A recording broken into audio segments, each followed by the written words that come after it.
It looks like Harry and Meghan's worst nightmare is about to return. But who is it this time? Hi, good morning, Neil Sean here in the heart of London. Lovely to see you today. Hope you're keeping well, and thank you so much for all your kind comments about some of the stories that we've been covering over the last few days, including, of course, the film all about President Biden's son, Hunter. And I think many of you enjoyed the story about the wonderful Michael Caine. I loved meeting him, a true superstar. But of course, we always have to get back to your breaking royal story of the day. And this particular story centres on, as ever, Harry and Meghan. And really, this could be proving a rather difficult time for them in the next 18 months or so.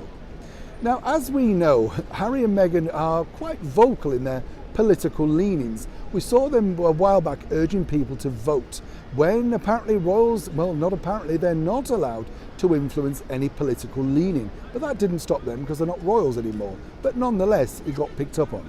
Now, as we know, Harry and Meghan were not particularly big fans of the one-time president that was Donald Trump.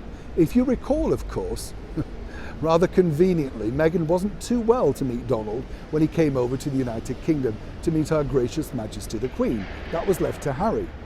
But now it appears, fresh from a big interview over here in the United Kingdom, where of course he could now be running once again to become the President of the United States, he has his eye on Harry and Meghan. Now, if you remember, of course, he famously refused to provide or pay for their security if they were going to come to America. Looks like they'll have to do a lot more deals now. But Donald himself was, let's be fair, very gracious and kind about Harry and Meghan when they got married. But then, of course, when he found out that Meghan wasn't particularly polite about him, he said, quote, "I didn't realise she was that nasty." Now, with him on track to make a big return back to politics and perhaps become the President of the United States again, word reaches me that Meghan Markle, who has her own political ambitions, is now thinking of gearing up a step.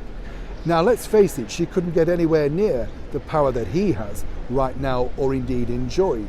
But for her, if he decides to take against them, and of course whatever she's trying to do politically, this could prove to be truly their biggest nightmare. Whatever problems Harry and Meghan thought before, this time around with Trump on the warpath, I think they're definitely going to have to look at making some more money to keep, of course, them in the luxury that they're now so used to. And more importantly, will they be staying in the United States? As so many other stars claimed, if Trump became president again, they would quit. But oddly enough, when he became president the first time around, they're still living there. That's celebrity for you. Neil Sean in the heart of London.